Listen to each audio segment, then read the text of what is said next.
An American family of 5 is on their way to Copenhagen. The father sits together with the children and the mother next to a stranger who happens to be from Copenhagen. The mother and the Dane small talk for a while and end up talking about the city they're all headed to.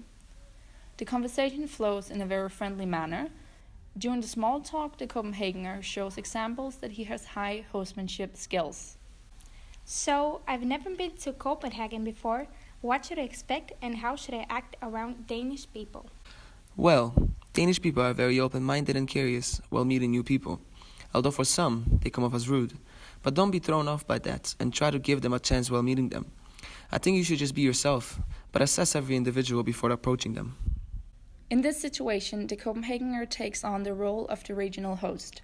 And what is a regional host, you may ask? A regional host is hosting on behalf of a region, in this case, Copenhagen. The suggestions or recommendations the host will give might have a permanent impact on how the guest will perceive the city, which holds the host responsible for the positive or negative impression the guest might leave with. Thank you. That was very helpful. Would you give me some tips for what to do in Copenhagen? Also, I would love to meet some locals and speak to them. Where do I go?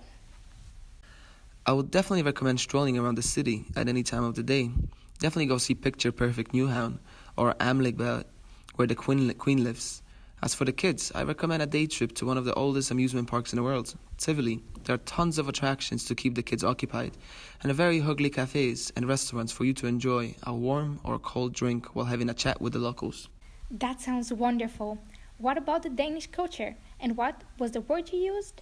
Hygge? Well, it's hugly, and it plays a big part in our culture. It doesn't have a direct translation to English, but the best way to describe it is feeling fuzzy and snuggly together. If you're still around for the first Friday of November, Carlsberg is releasing a special Christmas beer called Tuborg Julebø. Everyone in town is celebrating the Christmas season officially open, and we Danes take Christmas very seriously. We also take our food serious. If you get a chance to try any Danish dishes like smallsbrød, flæskesteg, and pay a visit to our famous Polsigon around the city, grab a hot dog and a bottle of cocoa, famous Danish tradition. Thank you very much. You have been very helpful. Last question. Should I be worried about finding souvenir stores around town? No, not at all. Those stores are everywhere. Just make sure you check the price in 1 or 2 stores before buying anything to make sure you get the best bargain. Hope you enjoy staying in Copenhagen. Our Copenhagener answers all the questions with a good hostmanship mindset, while providing all useful information and solution to the questions. In the conversation you can see the use of the 3 stages of good hostmanship, which are: first one, welcoming the guest; second one, welcoming each other; third one, welcoming yourself. Our solution: the American family should stay in Copenhagen during their stay. There are many things to keep the entire family happy and occupied. There are many attractions to accommodate anyone that comes to visit.